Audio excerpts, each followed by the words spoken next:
en esta mañana, estar con Vilma Filici en vivo por aquí en nuestra radio y también con el abogado Juan Carranza, que está con nosotros. Vilma, ¿cómo estás? Buen día. Muy bien, buen día. ¿Y tú cómo estás? Excelente. Juancito, ¿cómo vas? ¿Cómo andas? Todo bien. Gusto estar acá. Realmente es un placer que los dos estén por acá. Tenemos a Juan Carranza, que él es abogado, su ojo puesto y su experiencia puesto en el tema de accidentes, en el tema de lo que te puede pasar en la calle, en un vehículo o no en un vehículo. Ya vamos a estar hablando de ello, pero también tiene una mirada especial sobre el derecho, sobre cosas que nos pueden influir del día a día, ¿no? Y Vilma Filici, que ustedes saben, desde chiquito ella ya estaba con el tema de inmigración, ¿no? Vilma, de nuevo, buen día. Y tenemos preguntas de nuestros oyentes. Vamos a ir arrancando por allí. De paso, también tenemos un tema que me parece muy importante para poder conversarlos con ustedes, que los iremos haciendo después de las 7 de la mañana a medida que nos vamos aflojando en esta conversación. Tenemos preguntas de los oyentes. A ver, ¿qué dice por acá? ¿Puedo aplicar por la residencia para mi madre ahora que se abre el 28 de julio? Desea pedirlo para que venga a vivir aquí. Buenos días. Bueno, es importante recordar que se está trabajando aún con las personas que dieron la intención de querer patrocinar a sus padres o abuelos en el 2020. Así que a menos que esta persona haya puesto su intención de patrocinio en ese año, no tiene posibilidades de patrocinar a sus padres. Tienen que esperar a que en realidad se reabra el programa, que den oportunidades a nuevas personas. Esto es solamente para aquellos que ya dieron la intención, y el gobierno va a seleccionar 10.000 casos del pozo común que tienen, y esas personas van a estar recibiendo una invitación a patrocinar a partir del 28 de julio y van a seguir invitando por 2 semanas, y el gobierno está pidiendo que las personas se aseguren de chequear el email que usaron para enviar la intención, y también que chequeen la bandeja de junk mail. Sí. En caso de que la invitación vaya al junk mail. Perfecto. Tenemos otras preguntas, José Luis, por allí, si las tienes a mano. Así es, Fabián. Le preguntan también a Vilma, si una persona ya se hizo los exámenes médicos para la residencia permanente en Canadá, ¿cuánto tiempo más podría tardar en recibir la decisión final? Puede tardar hasta 1 año, porque los exámenes médicos tienen validez por 1 año. El hecho de que se hayan hecho los exámenes médicos no es indicación de que ya les van a dar la residencia permanente. Tienen que recordar que los exámenes médicos es solo un paso más que se tiene que hacer. Primero tiene que haber elegibilidad, tiene que haber los exámenes médicos, y también tiene que haber un chequeo de seguridad que lo hacen los servicios de inteligencia, y hasta que ese chequeo de seguridad no esté en el expediente, no les van a dar la residencia a menos que ya esté todo. Los exámenes médicos es solamente un paso más. ¿Sabes qué? Hablando de los chequeos médicos, y esta pregunta va para Juan, ¿qué pasa cuando una persona ha sufrido un accidente en un vehículo y no hace el reclamo solamente por el vehículo, ¿no? Va a un collision center, y hace solamente por esto, pero después a los 10 días, 20 días empieza a sentir el dolorcillo en el hombro? ¿Esto se puede ir a una compañía? ¿Cómo hacemos? ¿Se puede? No, ya perdió el tiempo. ¿Hay un plazo para decir cuándo tengo ese dolor y demás? Bueno, si uno desarrolla cualquier tipo de dolor después de un accidente, aunque no lo haya notificado a su aseguradora, lo primero es buscar atención médica. Lo primero, tenés un dolor en el hombro que no lo habías visto anteriormente, ir al médico, tener algún diagnóstico, si es peor, ir al hospital, y luego notificar a la aseguradora. Hay muchos casos en que los síntomas fuertes no se presentan inmediatamente, o se presentan de alguna manera y nosotros decimos, no, eso no es nada, voy a dejarlo pasar, seguro que se me va solo, y conforme van pasando los días, notamos que no se va, y sentimos limitaciones para hacer nuestras cosas. Entonces sí, definitivamente buscar atención médica. Una vez se tiene la atención médica, yo sugeriría buscar también asesoría legal, porque no debería de haber ningún impedimento para en ese momento notificar a la compañía de seguros y decirles, miren, no solo se me dañó el vehículo, sino que también tengo un dolor en el hombro, claro, que me está afectando en mi capacidad de trabajar. Cuando uno tiene un accidente, para notificar a su compañía de seguro, tiene 48 horas, ¿no? En algunos casos puede pasar más tiempo. Si la persona, por ejemplo, pierde el conocimiento en el accidente, pues obviamente tendrá una explicación válida para hacer esa notificación más allá de las 48 horas. También se tiene hasta 2 años para poder poner una demanda en contra de la persona que te causó esos daños. 2 años. Hasta 2 años. Y ese tiempo te permite para determinar si la persona califica realmente para recibir una indemnización, ¿no? Bien, ¿y qué pasa si una persona, y acá empezamos a mezclar los puntos, una persona que tiene un accidente, que participa en un accidente de una forma pasiva? No es la persona que va manejando, pero es una persona que va acompañando en la camioneta. Hoy vamos, muchos de nuestros trabajadores van en la camioneta y van a trabajar. Y la persona que impacta, y bueno, y después viene la policía, y las personas que están adentro no tienen una situación legal establecida, no tienen estatus. ¿Cómo responde? Primero, Vilma, ¿qué tienen que decir las personas que están allí? Porque la policía puede venir y decir, ¿y ustedes quiénes son? Y puede preguntar la policía, ¿qué tienen que responder la gente? Bueno, yo he visto muchos casos donde no les preguntan el estatus, y si no les preguntan el estatus, no lo den voluntariamente. Si lo preguntan, tienen que decir la verdad, porque pueden empezar a indagar y perjudica, o sea, los va a perjudicar con la Agencia de Servicios Fronterizos si mintieron. Pero o sea, que sí o sí tienen que decir la verdad. Sí les preguntan, y hay muchísimos casos donde no les preguntan. Inclusive la policía a veces detiene a una persona por exceso de velocidad y les hacen el ticket, pero no les preguntan el estatus. Generalmente, o sea, si la persona ya tuvo contacto con inmigración, específicamente si les dijeron que tenían que salir del país, les dieron una fecha y no se fueron, entonces ahí hay una orden de arresto a nivel nacional, y si la policía los para o si chequean la patente del auto, se van a dar cuenta que la persona está indocumentada, entonces ahí sí los pueden arrestar. Pero de otro modo, don't ask, don't tell, es lo que corresponde. Y en el caso de si la persona tiene un accidente, o sea, tiene algo, ha sufrido qué sé yo, se le quebró el brazo, la pierna, ¿y cómo hacemos? Ahí hay mucha tela que cortar. Hay para hablar unas 2 horas, fácil. Bueno, por un lado te diría que las personas que sufren un accidente automovilístico, independiente de su estatus migratorio, tienen derecho a recibir una indemnización, una compensación, si ellos no causaron ese accidente, ¿verdad? Al ser pasajeros en el vehículo, ellos tienen derecho a hacer una reclamación de la aseguradora de ese vehículo, les corresponde. O si ellos tienen su propio vehículo y en ese momento estaban como pasajeros en el vehículo de otro, podrían también hacer una reclamación a su propia aseguradora. Esto es algo que algún abogado les puede ayudar a determinar. Por otro lado, vos mencionabas al principio que ellos iban al trabajo. Supongamos que el que va conduciendo es el jefe en el trabajo y lo lleva ya a una obra.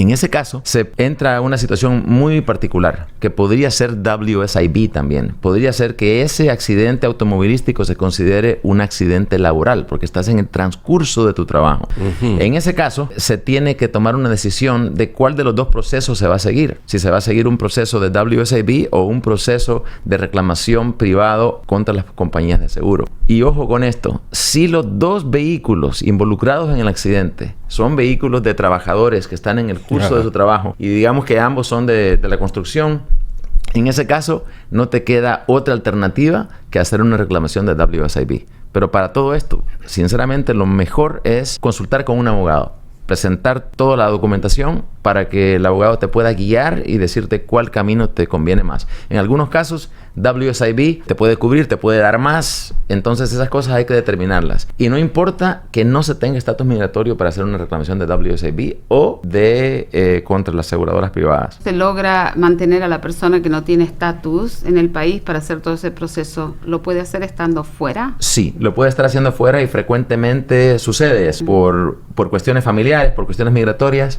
la persona se ve obligada a tener que regresar a su país y el trámite se puede continuar estando ellos allá.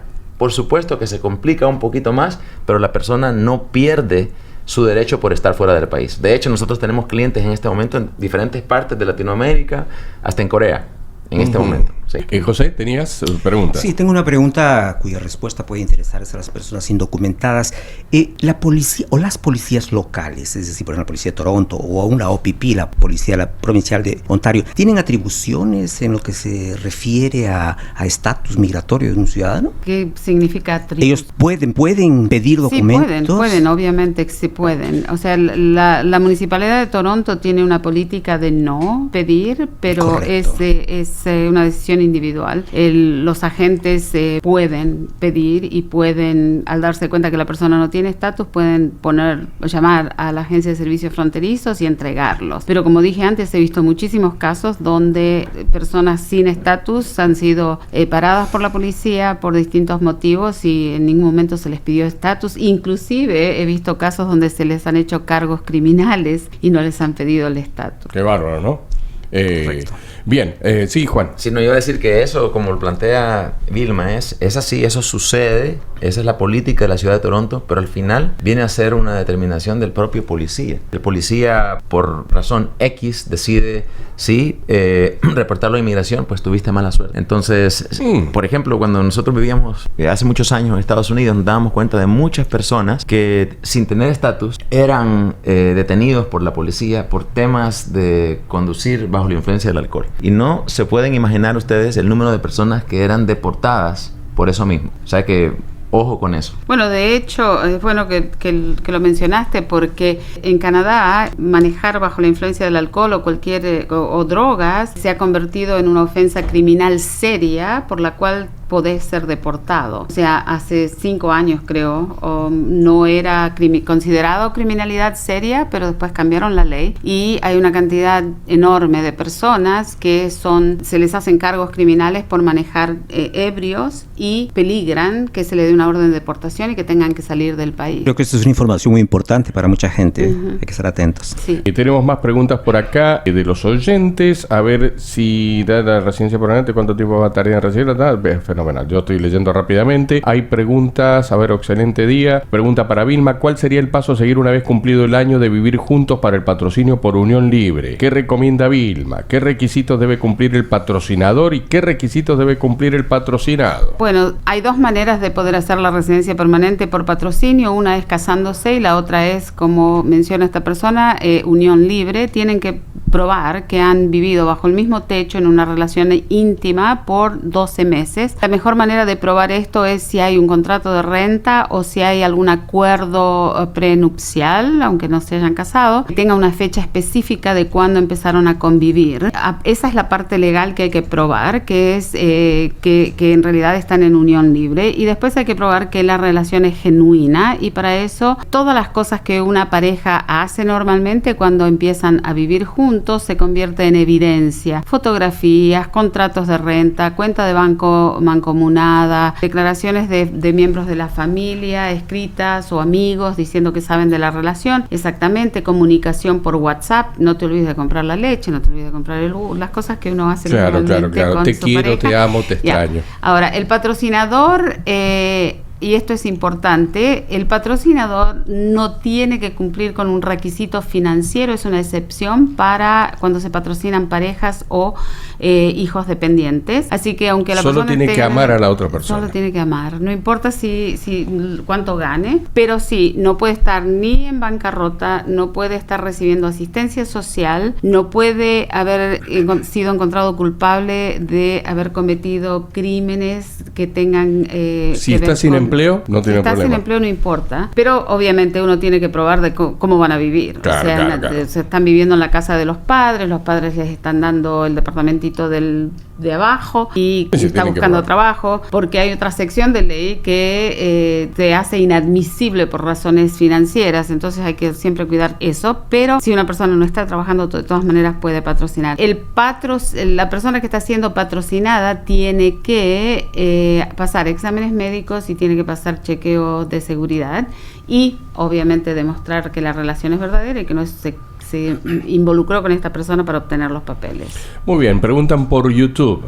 Buenos días, ¿es válida una licencia internacional de conducir de alguien que la consiguió después de un año de estar residiendo en Canadá? Si la persona estaba residiendo acá por más de un año y después obtiene una licencia internacional y pretende continuar viviendo aquí en Ontario y continuar manejando acá, tiene que ir al Ministerio de Transporte y buscar validar esa licencia. O sea que no vamos a evitar solicitar por una puerta trasera los requisitos para obtener la licencia en Ontario, yéndola a obtener en otro lugar. Claro. ¿Qué tema con la G1, la G2 y la otra, ¿no? Una persona que sufre un accidente con la G1 y va manejando solo, ¿estamos en Big Trouble? Puede tener problemas, claro que sí. Uno de ellos es que la propia aseguradora que uno tiene te puede negar la cobertura. Violaste la póliza porque tenías que andar con una persona que tuviera licencia y no lo hiciste. Entonces eso aumenta el riesgo de la póliza y la póliza queda nula desde el principio. Entonces en esos casos también es importante buscar asesoría, porque puede haber algún tipo de cobertura para algunos beneficios de gastos médicos y de rehabilitación, pero no por ningún tipo de reclamación por pérdida de ingresos, ni tampoco una demanda contra terceros. Hay una pregunta que tiene que ver, ¿las compañías de seguro cubren al auto o cubren a la persona? Ambas. Por ejemplo, si vos tenés tu propia póliza y le prestás el auto a Vilma, y Vilma maneja tu auto y tiene un accidente, y supongamos que Vilma no tuviera aseguradora personal, entonces tu aseguradora la cubriría a ella. Sí. Todos los daños que fueran resultado de ese accidente los cubriría. Eso, en ese caso te cubre el carro. Pero ¿qué pasa en el caso tuyo? Estás en un vehículo de un tercero, tenés un accidente, sufrís lesiones, pues es tu propia aseguradora la que te cubriría a ti tus gastos médicos de rehabilitación y pérdida de ingresos. Es bastante, puede ser a veces confuso. Sí, estoy confundido. Y te puedo decir que para la mayoría de personas que vienen de otros países, que no conocen necesariamente cómo funciona el sistema de acá, les parece raro. Mire, ¿cómo es que yo voy a tener que irle a cobrarle a mi propia aseguradora los beneficios si el que tuvo la culpa fue el otro? ¿Qué tiene que ver mi aseguradora con eso? Bueno, pues esa es la ley que tenemos acá. Es una ley que se llama no fault, sin culpa. No importa quién tenga la culpa, la primera reclamación por beneficios la hacemos contra nuestra propia aseguradora. Y esto sucede en algunos casos muy curiosos. Digamos que tenemos un familiar que depende de nosotros, que vive con nosotros. Esa persona se considera cubierta por nuestra póliza de seguros. Y si esta persona es pasajera en un vehículo de un tercero, tu vehículo no está involucrado en el accidente, pero si no es un vehículo de un tercero, ese dependiente tuyo hace la reclamación no en contra de la póliza del seguro del vehículo en el que era pasajera o pasajero, sino que lo hace a tu propia póliza de seguros. Como es medio enredado, le sugiero, busque asesoría. Sí, claro. Hace muchos años yo oía eso de busque asesorías y me parecía a mí, no, ese es un comercial. El abogado quiere que la gente lo llame. Claro, no es eso. Es bastante enredado y es importante que sepa cuál es el camino, dónde tiene que ubicar usted su reclamación para recibir lo que le toca. Y cuando vos tenés esas personas en tu casa, tienen que estar en tu seguro. Lo están, de facto lo están. De facto. Si son, exacto. Ahora, si tenés algún dependiente en tu casa que tiene licencia, tenés la obligación de notificarle esto a la compañía de seguro y pagar extra. Aquí no le estamos haciendo ningún comercial a ninguna aseguradora. El problema es que vemos muchas situaciones en que la aseguradora se lava las manos, se dice no te voy a pagar porque violaste la póliza. Tenías la obligación de decirme que tenés 5 hijos viviendo en tu casa, que todos tienen licencia y no me lo dijiste. Ahora uno de ellos tuvo un accidente y nosotros no te vamos a cubrir porque no nos dijiste que ellos tenían licencia. Es increíble cómo nosotros a veces traemos creencias de nuestros propios países y las trasladamos acá, indudablemente. Y como traemos esas creencias, se trasladan al diario vivir, de manejar un vehículo, tener un accidente, como también en el caso de inmigración. ¿Cuántos Vilma hacen publicidad falsa en los países donde estamos nosotros, no? Muchísimas personas, lamentablemente. O sea, a pesar de que la práctica de inmigración está regulada por el gobierno canadiense, hay muchísimos que se llaman consultores fantasmas, que no solamente en países fuera de Canadá, pero dentro de Canadá también, que se aprovechan de la ignorancia que tiene la gente acerca de las leyes canadienses y sacan muchísima ventaja y perjudican a muchos. Sí, claro. Lo hablábamos esta mañana con José también, ¿no? Que era un tema hoy, eran las visas de estudiantes, ¿no? Esta cantidad, ya en el límite de qué, José, de estafa, ¿no? Sí, de hecho hubo acusaciones, ¿no? Que les fue prometida cierta ventaja, vamos a decir, y bueno, acá yo culpo al gobierno, y no solamente a los liberales, como ahora todo el mundo está culpando a los liberales, pero los conservadores lo hicieron también. Por los últimos más de 20 años hemos escuchado que los estudiantes internacionales eran los inmigrantes preferidos, y eran los preferidos porque traían 22 billones de dólares a la economía canadiense. El gobierno decía que venían, estudiaban, se establecían, no tenían que gastar un peso en ellos, más bien ellos traían el dinero. De golpe, el año pasado se dan cuenta que había un problema de vivienda, que había un problema que los jóvenes canadienses no encontraban trabajo, etcétera. Entonces le echaron toda la culpa a los estudiantes internacionales y a los trabajadores temporales y no asumieron ninguna responsabilidad, ninguno de los partidos políticos, ninguno de los gobiernos que tuvimos. Y lamentablemente tenemos como 3 millones de estudiantes internacionales y trabajadores temporales que están pagando por el descuido de los gobiernos durante todos esos años. Primero se aprovecharon de los estudiantes y los trabajadores y ahora, o sea, les echamos la culpa y los sacamos del país. O sea, esto es un círculo vicioso, esto ya pasó antes en la historia de inmigración canadiense. Sí, y hay otra dimensión del problema también, y es que los gobiernos provinciales empezaron a depender en el presupuesto educativo de estos fondos que los estudiantes extranjeros pagaban, que son generalmente 3 veces lo que paga un canadiense. Entonces empezamos a depender de ese dinero y el gobierno dejó de pagar ese dinero a las universidades y a los colegios. O sea que empezamos a depender de esos estudiantes a diferente nivel. Entonces el problema actual es que los colegios y universidades no se ven ahora perdiendo todos esos fondos que previamente venían de los estudiantes extranjeros porque no se financió, no se priorizó la educación. Y entramos en temas calientes que la población canadiense está viendo que hay dinero para guerras, hay dinero para mandar armas a otros lugares y sin embargo para las necesidades de los canadienses como la educación, como los hospitales, la misma infraestructura, la condición de las calles, las familias que tenemos miembros con necesidades especiales, vas a la escuela y es un verdadero desastre. Entonces para eso no hay fondos. Sin embargo para la guerra sí hay. Yo creo que la mayoría de canadienses no estaríamos de acuerdo con eso y aquí a nadie le preguntaron si estaban de acuerdo con eso cuando hubo elecciones. Sí, claro. Se nos pregunta de otras cosas, pero de las cosas que verdaderamente importan, esas no. Bueno, lo que pasa que en hemos dado vuelta a la página, pero lo que pasa es que estas elecciones fueron muy particulares, es decir, estas elecciones fueron muy particulares porque estaban... La coyuntura. Claro, la cuestión de Trump invadió la temática, entonces los temas urgentes dejaron de lado lo importante, como diría Mafalda, ¿no? Entonces, es así, fue tapado absolutamente. Mafalda para primer ministro. ¿Por qué no? Sí, Fabián, pero como dijo Juan, en realidad estas elecciones, digamos, una situación excepcional, dejaron algunos temas de lado. Sin embargo, también la propia, digamos, coyuntura de conflicto comercial entre Estados Unidos y Canadá, los recelos que tiene el gobierno federal en relación a lo que podrá suceder, camufló la aprobación del gobierno federal de aumentar al 5% del Producto Interior Bruto los gastos en defensa. Esta fue una exigencia de la OTAN, exigencia a todos los países miembros, pero hubo países como España que hubo un desastre allá porque, digamos, el partido que está en el gobierno, el PSOE, quería aprobar, pero no, hubo protestas muy grandes. Al final dijo, no, nosotros solo 3,5%. Sí, nada más. Trump los insultó y todo esto, ¿no? Pero muchos países se resistieron. Canadá, nadie dijo nada, pero aprobó los 5%. Y el tema, para cerrar el tema es ¿de dónde van a salir esos recursos? Sí, claro. Lo que sí sabemos de dónde van a salir respuestas de las preguntas de nuestros oyentes.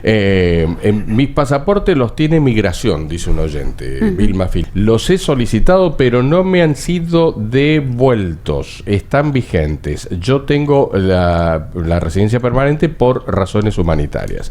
¿Puedo solicitar uno nuevo en la embajada de mi país? Pueden intentarlo. La embajada probablemente les va a decir que tienen que ponerse en contacto con inmigración y conseguirlo. Si lo que tienen que hacer es mandar un web form y hacer arreglos para retirar el pasaporte. Si se acuerdan dónde los tomaron, me imagino que estas personas pidieron refugio en algún momento, entonces tomaron los documentos, los pasaportes en el aeropuerto o en la oficina de inmigración donde fueron a la primera entrevista. Ellos son los que tienen los pasaportes, tienen que hacer arreglos para que se los devuelvan. Generalmente toma unas 6 semanas hasta que le den una cita para ir a retirarlo. Como dije antes, pueden intentarlo, pero no creo que el consulado les dé el pasaporte si hay pasaportes vigentes y los tiene inmigración. Hablando de documentación, ¿qué pasa si tenés dos cosas? Si te para la policía y no tenés documentación, número 1, y 2, si tenés un accidente y no hay documentación, ya sea la persona que tenga estatus, no tenga estatus o lo que sea.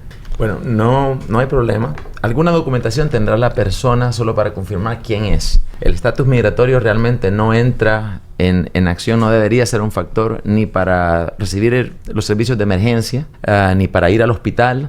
Lo que sí, si una persona no tiene estatus, después de haber ido al hospital, tendrá una cuenta que pagar, y para eso no debería ser un factor para no ir al hospital, porque muchas veces sucede eso, la persona tiene un accidente, no quiere ir, dice no tengo papeles. Bueno, el tema de los inmigrantes en general, a veces tratamos de evitar el contacto con, o sea, nos queda, capaz que la persona está quebrada y se venda para no ir por temor, por ignorar. Por eso este programa es tan importante, digamos, a la hora de que ustedes comuniquen esto, porque creen que los inmigrantes que no tienen documentación acá o están sin estatus y demás, no tienen derecho a nada. Es decir, me atropellan en la calle, te la aguantás. Me caí en el trabajo, te la aguantás. Me agarró no sé qué la policía manejando no sé qué, Vilma, y te la aguantás porque no tenés documentación. ¿Es tan así? No es así. Si tenemos un accidente, no tenemos estatus. Si el accidente es automovilístico, tenemos ciertos derechos. Tenemos derechos a gastos, a que nos indemnicen por nuestros gastos médicos, nuestros gastos de rehabilitación, de medicamentos, el costo de la ambulancia, lo que le pagamos al hospital, etcétera. Y lo que podemos recibir depende mucho de la gravedad de las lesiones que hemos sufrido. Para eso tienen que buscar asesoría. Si está en el trabajo, a veces la persona no tiene estatus, ha trabajado para una empresa una semana, por ejemplo, y la idea era que iba a continuar trabajando para esta empresa, sufre una lesión, pues tiene derecho a recibir una indemnización por eso, a pesar de que el empleador no lo haya registrado nunca con WSIB. Yo veo con muchos de mis clientes que el empleador les dice no reporten y tienen miedo de que si reportan el accidente, y porque tienen derecho a WSIB, sí, aunque no tengan estatus en el país, pero el temor es que perder el trabajo. Sí. Entonces por eso no reportan y no van a buscar sus derechos. Es una situación muy difícil. La persona está en una situación muy vulnerable, seria, es más grave. No lo piensen dos veces. Tienen que buscar asistencia médica. Prioricen la salud en esos casos. Tal vez se dice fácil, cada situación es muy particular. He tenido casos de personas sin estatus que han quedado muy mal y me dicen, no, pero es que yo tengo que regresar a trabajar porque yo tengo una familia en mi país que depende de mí, tengo mi mamá que es hipertensa, que necesita medicamentos.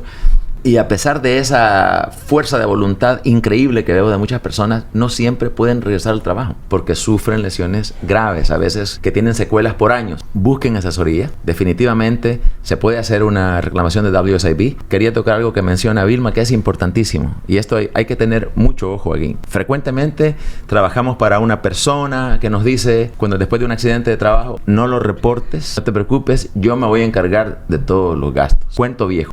Si probablemente la persona tiene la intención de hacerlo, pero esta persona tal vez no, pero si las lesiones, entiende que esas lesiones pueden durar 2 años, pueden durar 6 meses, y no es lo mismo decirle, no, te pago 2 semanas de salario, que te voy a estar pagando 2 años, y te voy a pagar también la silla de ruedas, te voy a pagar tus fisioterapia, que no la cubre el sistema de salud, etcétera, ¿verdad? Típicamente hemos visto muchos casos donde eso no sucede. El patrón no tiene el dinero o no quiere pagarle a la persona, y después ¿qué hace la persona? Le dice, no, te lesionaste, en el trabajo no te lesionaste, no sé dónde te habrás lesionado, pero aquí no te lesionaste. ¿Y cómo queda esa persona después? Qué bárbaro. Sí. Buscar asesoría es lo que, si después la persona opta por no hacer nada, está bien, pero por lo menos te informaste. Claro. Bueno, y que es la razón de este espacio, ¿no? Pero tú mencionaste también que hay personas que tienen un accidente o están enfermos y no van a buscar atención médica por el temor de que no tienen derecho. En cualquier hospital que una persona vaya con un accidentado, o cualquier médico los va a atender. El problema, como dijo Juan, es que al no tener los beneficios médicos, por no tener estatus, tienen que pagar. Entonces, si van a un walk-in clinic, por ejemplo, le van a preguntar, ¿usted tiene OHIP aquí en Ontario? Y si no tiene OHIP, creo que son $50 que tienen que pagar por la consulta. Entonces, o sea, no sufran, no dejen de asistir a un hospital o a un médico. O sea, si no tienen el dinero es entendible, pero si tienen el dinero, la atención médica la van a recibir. Y por otro lado, hay casos en que las personas están muy renuentes de ir por el temor a lo que les pueda costar. Hay una serie de clínicas gratuitas como Access Alliance. Hay varias, por eso es importante acercarse a los centros comunitarios para buscar asesoría. Algunas de estas clínicas atienden a las personas independientes de su estatus migratorio, independiente de en qué parte de la ciudad vivan. O sea que hay alternativas, pero definitivamente sí busque atención médica si ha sufrido una lesión. Correcto.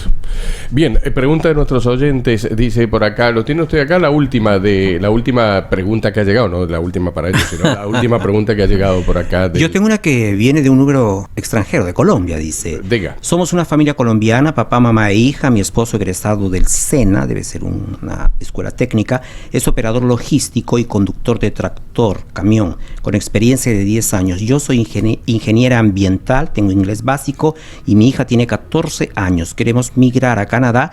¿Hay algún programa al que podamos aplicar? Agradezco su tiempo. Bueno, tendríamos que ver el perfil de ambos en la pareja para ver si califican bajo alguno de los programas que en estos momentos existen para poder patrocinar. El hecho de que sea ingeniera y el hecho de que sea chofer de tractor, claro, me parece que dijo, que es maquinaria pesada, son buenas indicaciones, pero tenemos que ver, o sea, el nivel de inglés de ambos, tenemos que ver la edad que tienen, si tienen familia en Canadá o no, qué posibilidades de conseguir trabajo.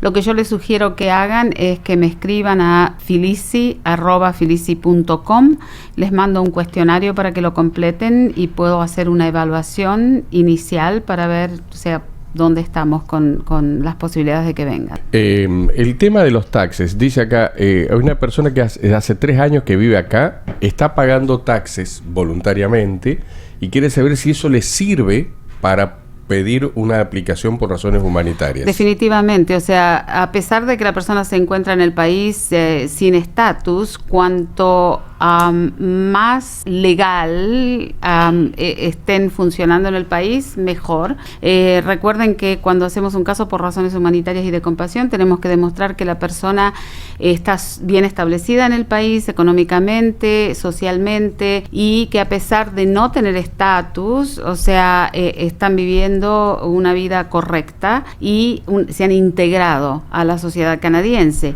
El pagar impuestos es muy, muy importante. Muchas personas no saben que pueden, a pesar de no tener estatus, pueden sacar un Social Insurance Number. Los contadores los pueden ayudar con esto. Es un Social Insurance Number especial que es solamente para pagar impuestos. O sea, no le da derecho a trabajar, pero sí le da derecho a pagar los impuestos. Ahí tenés. Okay. Y de hecho, cuando vienen las personas a una consulta... O sea, pagás impuestos sin trabajar. Trabajando, pero no te autoriza a trabajar. No te autoriza a trabajar, pero sí te autoriza a pagar impuestos. Sí. Entonces, ya. Sí, es un plus para un caso de razones humanitarias. Sí, claro. Me parece muy bien. ¿Ustedes creen, bajo la experiencia de ustedes, es más fácil emigrar ahora que antes, o antes era más fácil que ahora? Yo no sé si en algún momento ha sido fácil, realmente.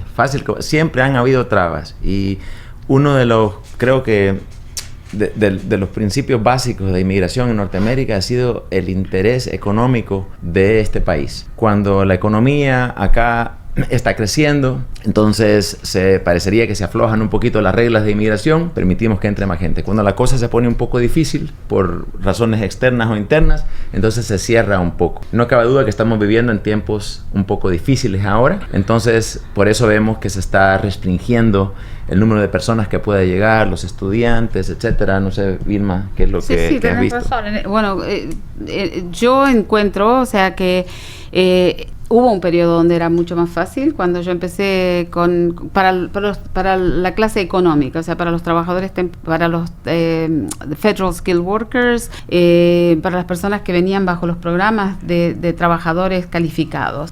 A partir del 2015, cuando se implementa el Express Entry, que ahora las personas tienen que calificar para una categoría de inmigración y después tienen que tener suficiente puntaje para ser invitados a aplicar, porque si no los invitan no pueden empezar un trámite, y esto se basa en puntaje y se basa en el último año también se basa en áreas de trabajo. Entonces por primera vez desde que yo estoy haciendo este trabajo, parece que están haciendo lo correcto porque están trayendo personas que se necesitan en el país. Antes solamente se basaba en el puntaje, correcto. No importaba qué profesión o qué oficio tenía la persona.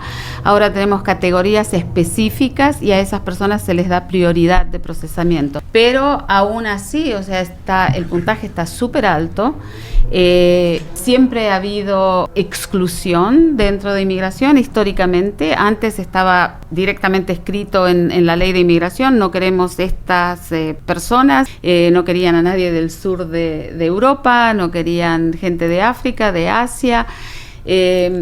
Ahora lo hacen, también hay exclusión, pero lo hacen de otra manera, o sea, con el inglés o el francés, que los requisitos son altísimos, que no tiene sentido para ciertos oficios tener un nivel de inglés o francés tan alto. Con la edad, ¿okay? Si tenés más de 29 años de edad, empezás a perder puntos a lo loco, de a 5, y después de los 40 de a 11 puntos.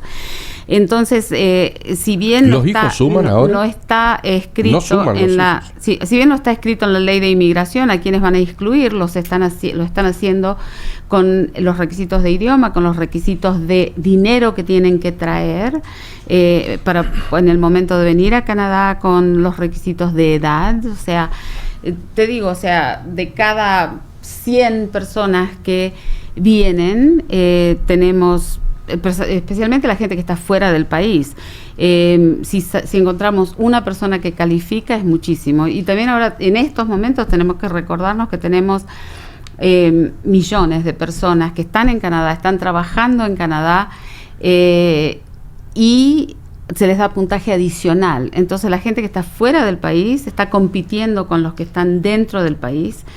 Entonces se hace súper complicado. Sí. Regresando a lo que hablábamos anteriormente de las necesidades del país, Canadá con el tiempo ha ido aprendiendo a tratar de traer personas que vienen a hacer trabajos que se necesitan acá, porque previamente, en los años, hace 20, 30 años, había el sistema de puntos, la gente calificaba, venían un montón de profesionales, y lo que hemos conocido, terminaban trabajando, manejando taxis o en restaurantes, nunca se ubicaban, y esto fue un factor grande. Ahora, bueno, la gente tiene trabajo, pero tenemos la situación que este es un país que sigue envejeciéndose, entonces por eso priorizan las personas jóvenes a través de inmigración. Es un país que no quiere pagar para capacitar a estas personas, o sea, tiene que ser una persona joven, capacitada, que hable los 2 idiomas y que tenga oferta de trabajo. Y un doctorado. Que no te cueste, que no le cueste al país nada. En los países nuestros se conoce esto, en los países del sur, como el robo de cerebros. Claro. Personas que te las capacitaron, ya listas, ya el pan está horneado, a comer. Un punto que quería mencionar. Se habla aquí a veces del tema de las bases humanitarias y compasivas. Y esto es unos términos tan engañosos, ¿verdad? Porque las personas escuchan esto y dicen, no, yo tengo una situación trágica, familiar, seguro que yo califico, porque tengo un hermano con problemas de salud, etcétera. Y no tiene nada que ver con la situación humanitaria y compasiva que la persona pueda tener. Porque probablemente un 80%, por decirlo, de las personas que están acá, de los 3 millones que están en Canadá, tienen una situación humanitaria y compasiva que ameritaría que les revisaran la solicitud. No, después de los 5 años, si te pones a escuchar, son criterios que tienen que ver con los intereses de Canadá. Pagaste tus impuestos, trabajaste por 5 años, nunca te metiste en problemas, has contribuido a la comunidad. Eso te hace que reunís los requisitos para las bases humanitarias y compasivas. O sea, que no lo que normalmente pensarías, que serían bases humanitarias y compasivas. Sí, claro, ¿no?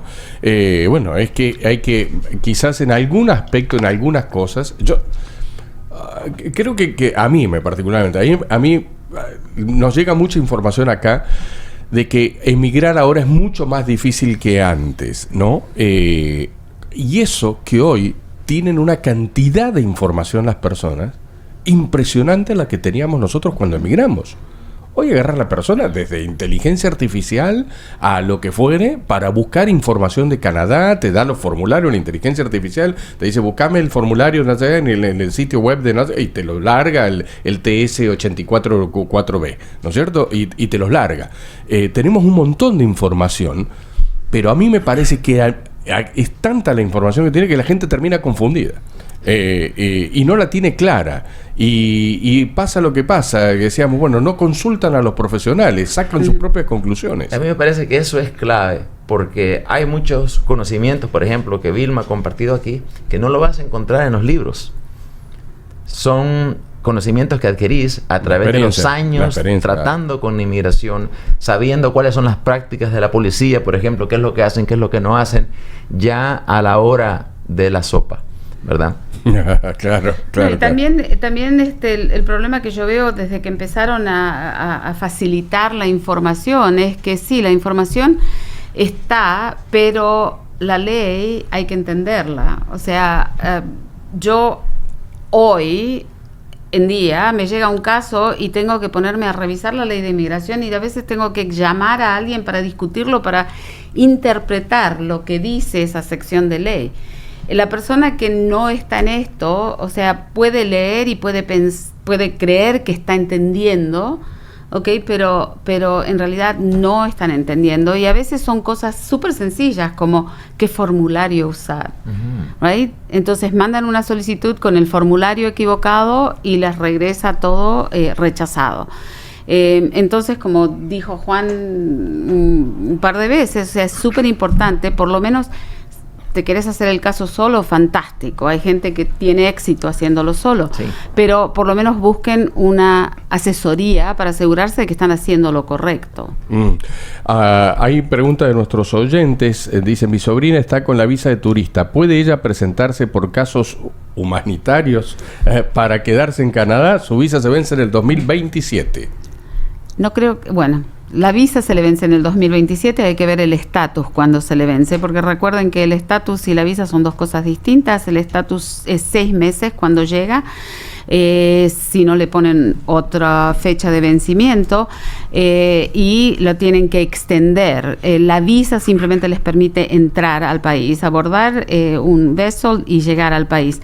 Ahora, en cuanto si calificaría para razones humanitarias o no, hay que ver, hay que sentarse, hay que ver cuándo llegó, qué está haciendo, por qué motivos piensa que deberían darle razones humanitarias y de compasión. Por ejemplo, si tiene una enfermedad que no puede ser tratada en el país de origen y está recibiendo tratamiento aquí en Canadá, podría tener buenas chances. No se puede dar una asesoría sin ver todos los factores del caso, el perfil de la persona. Correcto. ¿Sabes qué? Hoy uno de los temas que conversábamos esta mañana, y se ríe José porque dice, yo sabía que iba a terminar metido allá. Sabía. Yo sabía que iba a terminar metido allá. Contaba yo una historia de una pareja con toda la información que hoy tenemos. Hoy en día, ¿no? Es decir, estás en donde estés.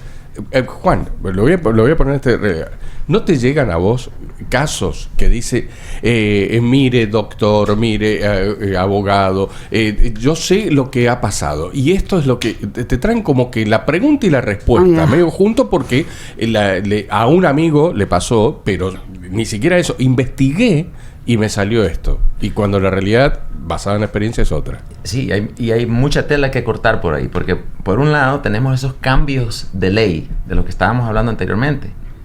Hemos hablado de periodos que fueron más fáciles, más difíciles de emigrar, y las leyes han ido cambiando. Las leyes cambian cuando se les antoja. Entonces, lo que se le aplicó a un amigo hace 2 años pueda que no tenga nada que ver con lo que se está aplicando hoy en día. Entonces, por eso es que se insiste en buscar una guía, una asesoría, converse con alguien que sepa del tema. Probablemente sea la media hora, una hora que le ahorre años en su trámite. Claro. No, y aparte de que las leyes cambian, o sea, la situación de cada persona cambia y, o sea, un caso que a tu amigo se lo aprobaron y tú crees que es exactamente lo mismo que el tuyo, puede tener variables que hacen que el tuyo no califique. Claro. Y lo que decíamos, ¿no? Con tanta información que hay, resulta que una pareja se ha ido a Italia, a un pueblito allá. ¿Usted es del norte o del sur? Del sur, no me des la pinta que tengo. Calabresa, bueno. Se fueron a un pueblo del norte, pero bien del norte, metido en el Alpes. No sé cómo se llama, ya lo voy a decir bien el nombre. El asunto es que el pueblo tiene solo 12 cuadras, ¿no? Para que y esta gente decidió irse sin ningún tipo ni de expectativa, ni de conocimiento del lugar. Dijeron, vamos a este lugar que parece que ahí vamos. Y ahí fueron. Pagan $300, 300 euros de alquiler. Tienen que ir a comprar comida a 15 minutos. Hay un solo almacén, una iglesia. Obviamente en cada pueblo de Italia hay una chiesa. Y el municipio. Porque tiene un municipio para las 12 cuadras que tienen, ¿no? Entonces llegaron sin expectativa. Y al llegar sin expectativa, el pueblo, más o menos, sin conocimiento, sin nada, ¿no? Y medio que se acomodaron a la cosa y como que les está gustando. Y son jóvenes, un pueblo de gente adulta, y esto lo relacionamos inmediatamente nosotros acá. Si en base a la experiencia que ustedes conocen, yo por eso llevaba esto, si es más fácil emigrar ahora que antes.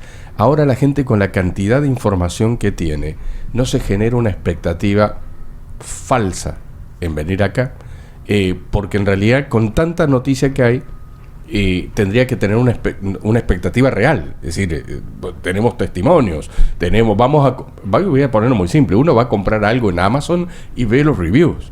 Es decir, esto si resultó, no resultó, tiene 3 estrellas, 2 estrellas, 4 estrellas. Y en base a eso nosotros podemos decir, bueno, ¿emigramos o no emigramos? ¿Cuál es el nivel de cantidad de estrellas que tiene en base al promedio de las reviews, ¿no? Entonces, decíamos con José, y esta pregunta, ¿no? Si realmente es mejor llegar acá y encontrarse sin tanta información, medio como que no tengo mucha expectativa, voy. Dejarse sorprender. Lo que pasa es que, como dijimos anteriormente, o sea, hay muchos factores, hay muchos requisitos legales en la ley de inmigración. Entonces esas son cosas que ellos no van a poder ver. Las personas generalmente, pero yo soy ingeniero, y tengo tantos años de experiencia, pero no saben que a pesar de que tienen tantos años de experiencia, porque tienen 45 años, perdieron 100 puntos en el Express Entry, entonces no van a calificar. Aparte, las personas tienen que recordar que la ley de inmigración dice que tienen que solicitar y obtener la documentación antes de presentarse al puerto de entrada. Uno tiene que hacer el trámite del país de origen y tiene que llegar a Canadá ya con su visa de inmigrante, con su visa de estudiante, con su visa de trabajador. No es llegar y ver, ok, ¿qué hago aquí? Y uno de los problemas que tenemos en la oficina es justamente eso. Están aquí como visitantes y quieren sacar un permiso de trabajo. Bueno, sí, pero ahora tenemos que mandarlo fuera de Canadá, y si te llaman a una entrevista te tenés que ir a tu país otra vez, right? Y dices, no, pero yo no me quiero ir y no me voy a ir. Y ahí empieza el circulito de que se quedan indocumentados y cada vez se hace más difícil. O sea, lo ideal es asesorarte mientras estás en tu país, sacar la documentación necesaria y llegar bien, porque dentro del país se complica mucho más. Hay excepciones, hay muchas excepciones a esa regla, ¿okay? Pero la regla general es hacer tu documentación antes de llegar. Sí, una de las excepciones son los casos de refugio, e incluso en esos casos es importante, cuando se pueda, ya traer alguna documentación que respalde el caso. Claro. No, venir pero preparado. esa es una de las excepciones. ¿Por qué? Porque no tuviste opción, tuviste que salir de repente porque tu vida estaba en peligro. Entonces llegaste así. Pero la mayoría de los casos, como dice Vilma, hay una serie de requisitos y uno de ellos es que tramites todo desde afuera. incluso con los refugiados. O sea, lo ideal es que tengan una consulta antes los que están afuera y quieren venir, porque en el puerto de entrada hay oficiales que, como la policía, o sea, no te preguntan nada sobre tu caso de refugio, porque la realidad es que el oficial de inmigración no puede determinar si eres o no un refugiado. Es el Consejo de Refugiados, que es un tribunal especializado, el que va a decidir. El oficial simplemente tiene que procesar la primera parte y después mandar el expediente al Consejo de Refugiados. Pero a veces hay algunos que les hacen preguntas acerca del caso de refugio. La persona viene nerviosa, está cansada, pueden que tengan niños chicos y dice cosas que, o sea, o se olvida de incidentes, y eso queda en el expediente y eso va al Consejo de Refugiados y después puede perjudicarles el caso. Entonces, lo ideal es tener una consulta, venir bien preparados, sabiendo qué les pueden llegar a preguntar en el puerto de entrada. Correcto. José. Fabián, cuando sonreí aquel momento, creí que les ibas a preguntar lo siguiente. ¿Qué pensaban si disminuiría el interés de las personas por venir a Canadá después de que el inquilino de la Casa Blanca declaró que Canadá es un país desagradable? Póngalos en contexto. ¿Qué pasa? Cuénteles, ¿qué dijo? Sí. No, el embajador ayer, el embajador de Estados Unidos aquí en Canadá, se filtró la información y le llegó al premier de Columbia Británica y había dicho que, bueno, que Trump pensaba que los canadienses eran desagradables, digamos, porque no van a Estados Unidos, digamos, porque no van a Estados Unidos o porque no compran cosas de Estados Unidos o porque no van a vacacionar a Estados Unidos. Es un país difícil de tratar. Es un país difícil de tratar, y ¿no? desagradable. Y desagradable, ¿no? Entonces, en base a esto, yo creo que todavía hay preguntas de nuestros oyentes, pero digo, se está recibiendo muchas inquietudes por parte de Estados Unidos. Hay preocupación por parte de las personas que están en situación frágil de inmigración en Estados Unidos. No solamente de personas, perdón, no solamente de personas que están en situaciones frágiles, vulnerables, como la gente de Haití, los cubanos, los venezolanos que están siendo deportados, mandados a Guantánamo y al Alcatraz, al Salvador. Yo estoy recibiendo muchísimas consultas de estadounidenses, ciudadanos estadounidenses que no aguantan lo que está sucediendo en el país.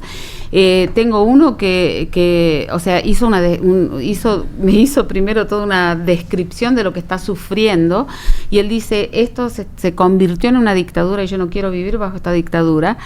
Y quiere venir a Canadá. Lamentablemente tienen él 70 o ella 70, uno 70 y el otro 72, entonces se hace súper complicado. Estamos analizando las posibilidades de traerlos como inversionistas, porque también es gente que está muy bien económicamente, y buscar algún programa dentro de las provincias donde ellos puedan calificar, pero como ellos, o sea, recibimos cantidad de personas estadounidenses. Ahora, con la gente que está sin estatus y quieren pedir refugio, el problema es el Tratado del Tercer País Seguro. Claro. Si no tienen un pariente aquí en Canadá, no pueden pedir refugio en el puerto de entrada. Entonces eso se complica y tampoco le podemos decir crucen irregularmente y una vez que estén adentro pidan refugio, porque, o sea, pueden poner sus vidas en peligro. Juan. Una paradoja, ¿no? La pregunta era inicialmente cómo estaría afectando esto de inmigración, y es al revés. Trump está diciendo esos comentarios, difamando a Canadá de alguna manera, y los ciudadanos de los Estados Unidos están queriendo salir de ese país y venir a este país que él dice que es desagradable. Eso es lo interesante. Yo creo que cada vez más la gente cree menos en lo que salga de la boca del presidente de Estados Unidos. Claro. Sí, nosotros estamos viendo lo mismo. Muchas personas que están preguntando, y hay muchos latinoamericanos, porque ha habido el enfoque en estos programas especiales para los cubanos, venezolanos que han existido por tanto tiempo, ¿no? Algunos dirían, ¿por qué será que para algunos países existen estos programas? Pero tenemos una cantidad de centroamericanos, por ejemplo, que han estado en Estados Unidos por décadas sin poder regularizar su situación. Imaginémonos cuáles son las implicaciones de ese tipo de vida. Sí, claro. No te puedes establecer, todo el tiempo estás con un pie en el país y con un pie afuera. Y muchas de esas personas ahora están buscando la manera de venir acá. Pero como dice Vilma, si no tienen familiares acá, cómo hacer una petición de refugio es muy, pero muy complicado. Preguntan por acá, buenos días, he aplicado desde marzo del 2024 por el programa AgriFood.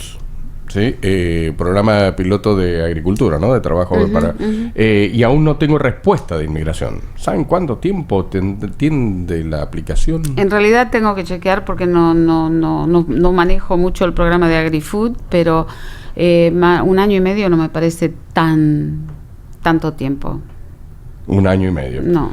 Bien, ¿qué más tenemos por acá? Otro pregunto dice, ¿cuántos años es una bancarrota para que no afecte sponsorizar una pareja?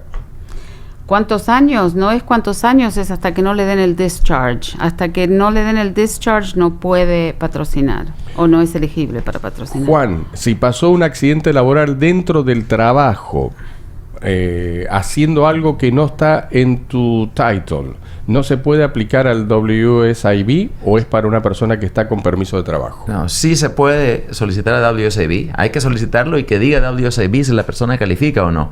Como en todos los trabajos, no todo lo que hacemos en el trabajo es parte de la descripción laboral, ¿no? Está esa categoría que los incluye a todos, la categoría atrapa a todos en All Duties as Assigned. As assigned, cualquier otro tipo de trabajo que te asignemos. ¿Sí? ¿Ah, sí? Sí, claro. En la mayoría de trabajos. Ahora, si la persona estaba haciendo algo, por ejemplo, que es ilegal, entonces sí, definitivamente quedarían excluidos de WSIB. Porque ningún trabajo te va a incluir una cosa ilegal. Cuando yo llegué a Canadá, que tenía 16 años, trabajaba en una fábrica y me pusieron a asistir a un soldador, ¿no? Entonces yo le tenía que poner las piecitas, mira. Ya, y él soldaba y después yo esperaba que se enfriara, la sacaba y le iba preparando alrededor de la mesa. Se va al baño, el muchacho era un uruguayo, y yo agarro la soldadora y me pongo a soldar. Estuve con los ojos que se me ardían por 2 o 3 días. Ahí no me hubiesen dado WSIB porque nadie me mandó. Probablemente te lo hubieran dado. Probablemente, porque esto no es algo que vos hiciste, que no lo hubieras hecho si no estuvieras trabajando ahí. Y lo hiciste para mejorar el trabajo. No, por probar. Por jugar. Pero te hubiera cubierto. O sea que si tenés una lesión en el trabajo, consultá. Incluso hay una clínica para los trabajadores que es completamente gratuita. Ah, mira. Sí, completamente gratuita y tienen personas que hablan español. O sea, si tuviste un accidente laboral, hay que llamar a esta clínica para trabajadores lesionados. Injured Workers Legal Clinic, algo por así se llama. ¿Sabes qué se me ocurre? Que vamos a buscar los datos de estas clínicas, incluyendo las de Access Alliance, porque creo que Access Alliance tiene como 8 clínicas a través. Porque el tema es la fragilidad del inmigrante. Sumale que la fragilidad del inmigrante, ya sea con información, sin información, que llega a este país, que todavía no tiene documentación, que encima no tiene documentación, que le puede pasar algo en la cuestión de la salud, encima que puede ser, si tiene un accidente de auto, puede estar, se siente que es hostigado, que la inseguridad, el temor, me quedo callado, no consulto, tengo temor, no vaya a hacer cosa, que vaya un abogado y el abogado me denuncie. Una cantidad de mitos que tiene alrededor de la cabeza el que recién llega. Y el otro es que hay personas acá que tienen contratos de trabajo, se les está terminando el contrato de trabajo, tienen intenciones de quedarse y su mayor preocupación pasa, yo no me puedo quedar porque me quedo sin salud por mis hijos. ¿Qué hacemos en ese caso, Vilma? Primeramente no podemos decirle a las personas que se queden indocumentadas. Muy bien, número 1. Pero si las personas deciden, hay, como les dijo Juan, hay clínicas que son especialmente para personas en esa situación y les prometemos que Juan tiene una aquí que creo que es para los trabajadores. Este es para los trabajadores. Anote nomás por ahí. Y yo te voy a pasar las otras para que las pongas en el website de la radio. Uh-huh. Sí, esta clínica legal no es una clínica de salud, sino que es una clínica de asesoría legal mira. Para los trabajadores lesionados en el transcurso del trabajo que quieran hacer una reclamación de WSIB, que es the Worker Safety Insurance Board. Y el teléfono de ellos es el 416-461-2411. Y tienen personal que atiende en español. Y es gratuita. Pero esto no es una clínica de salud. Repito, es una clínica de asesoría legal para los trabajadores lesionados en el trabajo. Me parece... Pero me imagino que ellos también pueden después referirlos, ¿no? También, seguro, sí. Hay una red de asistencia médica para personas sin estatus. Y toda esta información es realmente notable. Que va a quedar, obviamente queda en nuestro canal de YouTube. Hay oyentes que nos están preguntando si esto lo van a poder escuchar de nuevo y demás, ¿no? La última, lo de la licencia de conducir internacional que se consiguió después de un año de estar residiendo en Canadá, ya lo habíamos contestado, ¿no es cierto? Bueno, digo, hay un montón de gente que nos está preguntando que lo quiere seguir viendo porque lo está escuchando en YouTube y después quieren refrescar o enviárselo porque realmente quedan un montón de preguntas y segmentos que vamos a hacer pequeños cortos en YouTube para que la gente lo tenga por preguntas, ¿no? Y yo lo primero y principal les agradezco a los dos que hayan venido. Yo sé que se llevan muy mal al aire por lo que veo, así que esta dinámica en algún momento la tendríamos que repetir porque quedan muchas cosas para integrar. Este tipo de información es muy importante para la gente. La saca de esa nube de información a veces confusa que la gente tiene un montón de información y a veces esa cantidad de información que tiene les genera miedo. ¿No les ha pasado o no han recibido a veces personas que han ingresado a Canadá y traen solo una maletita porque se cansaron de ver esos programas que los oficiales de inmigración revisan las maletas y buscan y qué sé yo? Entonces vienen casi sin nada por temor, ¿no? Hay un exceso de información que la elaboramos mal. Mucha información que la elaboramos mal. Y por eso este programa tratará de esclarecer esos puntos. Agradecido, Juan. A ustedes. Muchas gracias.